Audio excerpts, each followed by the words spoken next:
자, 오늘은 여우 같은 여자분들이 남자를 어떻게 홀리는지에 대해서 제가 알려드리고자 합니다. 여러분들이 이것을 모르시에 여자한테 호구를 당할 수 있기 때문에 반드시 숙지를 하고 넘어가시길 바랄게요. 우리가 행동경제학에 보유효과라고 해서 이 보유효과가 무엇을 의미하냐면은 사람은 무언가를 소유하지 않았을 때보다 그것을 소유하였을 때 더 높은 가치를 부여한다 라는 의미인데요.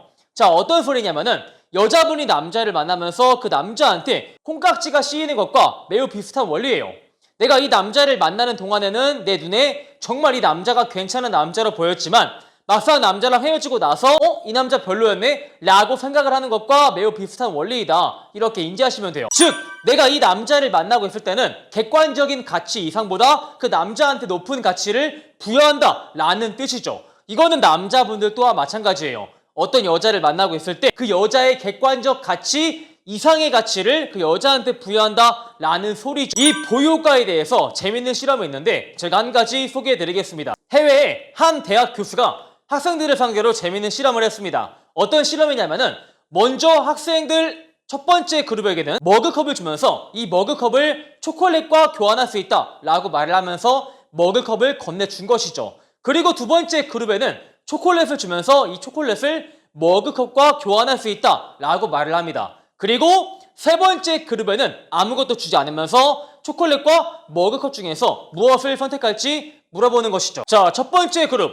머그컵을 받고 나서 그것을 초콜릿과 교환할 수 있다 라는 말을 들었던 학생들은 실제로 초콜릿을 딱 10%가량만 교환을 했다고 합니다. 그리고 두 번째 그룹, 초콜릿을 받으면서 머그컵과 교환할 수 있다 라는 말을 들었던 학생 그룹은 11%가량만이 컵과 교환을 했다고 하죠. 그 다음에 세 번째 그룹, 머그컵과 초콜릿을 선택을 해봐라 라고 했던 그룹은 46%가량이 초콜릿을 선택을 했고 54%가량이 머그컵을 선택을 했다고 합니다. 이는 머그컵과 초콜릿 중에서 학생들의 전반적인 선호도의 차이에는 큰 차이가 없었지만 무엇을 먼저 소유를 했는가에 따라서 결과치가 크게 달라질 수 있다라는 것을 제대로 보여준 방증이었죠. 이는 여우 같은 여자분들이 남자를 종속시키고자 할 때 사용하는 전략이기도 하죠. 방금 제가 말씀드린 것처럼 사람은 자기가 무언가를 소유하고 있을 때 객관적 가치 이상의 무언가를 그 대상에게 부여한다고 했죠. 그리고 이것을 빼앗기는데 큰 두려움을 갖는다고 하죠. 사람은 내가 소유한 것을 그냥 내가 버리는 것에 있어서는 큰 감정적인 데미지가 들어오지 않지만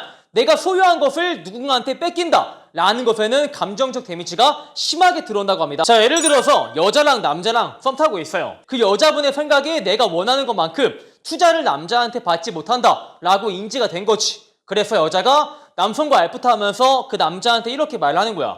내가 얼마 전에 헬스장에서 운동을 하고 있는데 어떤 남자가 와서 나한테 연락처를 물어봤다 라고 남자한테 말을 해요. 그러면 남자가 물어보겠죠. 그 남자 어땠어? 라고 물어봤을 때 정상적인 여자라면은 그 남자를 안심을 시켜요. 아, 그 남자 별로였어. 오빠 발끝에도 못 미치지. 이렇게 남자를 안심을 시키는 게 정상적인 여자가 보여주는 루트라는 것이죠. 일반적인 여자라면은 내가 좋아하는 남자가 나로 하여금 불편한 감정을 느끼는 것을 그닥 달가워하지 않죠. 그렇기 때문에 남자를 안심을 시키고자 합니다. 하지만 여우 같은 여자분들은 그 남자 어땠는데? 라는 말에 이렇게 말을 하기도 하죠.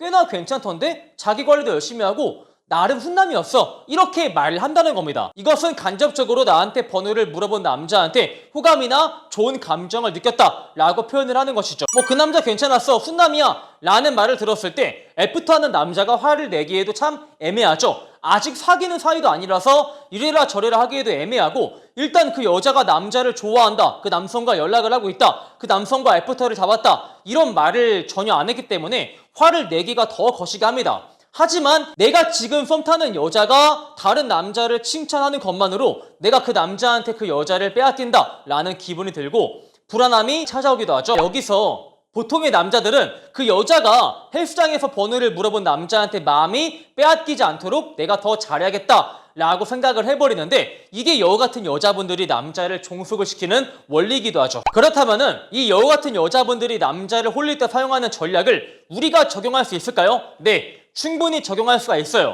그 여자로 하여금 이 남자를 빼앗긴다 라는 감정을 제공할 수가 있다 라는 것이죠. 다만 여자가 나한테 번호를 물어봤다 라는 것은 지나치게 비현실적이죠. 그렇기 때문에 우리는 다른 전략을 강구할 필요가 있겠죠. 만약에 내가 지금 애프터하는 여자가 되게 귀엽고 아담한 스타일이야. 그러면은 그 여자한테 이렇게 말을 해보는 거예요. 내가 운동하는 시간대가 오전 시간대라서 보통은 아저씨, 아주머니 밖에 안 보였는데 최근에 새로운 회원이 왔더라. 근데 그 여자애가 키가 한 170, 171 돼 보이고 운동을 되게 열심히 하더라고. 여기까지만 그치는 겁니다. 그러면은 정확히 여자의 반응이 두 가지로 나누어지게 됩니다. 첫 번째가 그냥 쿨하게 신경 안 쓰는 척 하시는 분들이 있을 거예요. 근데 나한테 없는 요소를 가진 여자가 헬스장에 보였다. 그리고 남자가 그것을 신경 쓰고 있다. 라는 말에 여자가 긁히지 않을 수가 없어요. 썸 타는 사이라면은 반드시 그 남자의 말에 긁히기 마련이겠죠. 그리고 두 번째가 오빠 굳이 여기서 그런 말을 왜 하는 거야? 나한테 그런 말을 하는 이유가 뭐야? 라고 따지고 들어오시는 분들이 있는데 그런 분들한테는 이런 식으로 회수를 하시면 돼요. 아니 그 여자분이 키도 큰데 운동할 때 하는 굵직한 소리를 내더라고. 그런 거 보니까 내가 뭔가 여자를 보기보단 동성 친구를 보는 기분이 들어서 라는 것을 다시 한번 깨달았지. 이거를 말하려고 말한 건데 너는 왜 그렇게 화를 내는 거야?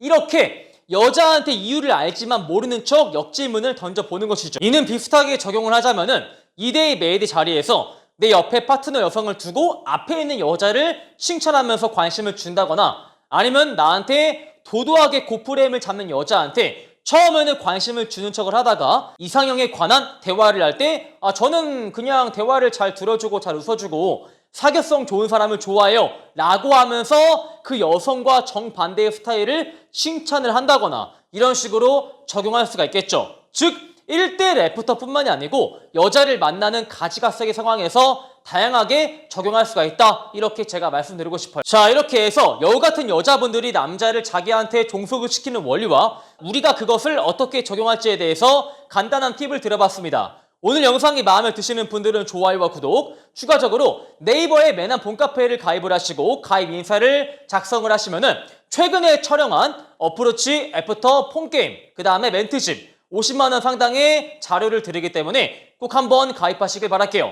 여러분, 파이팅!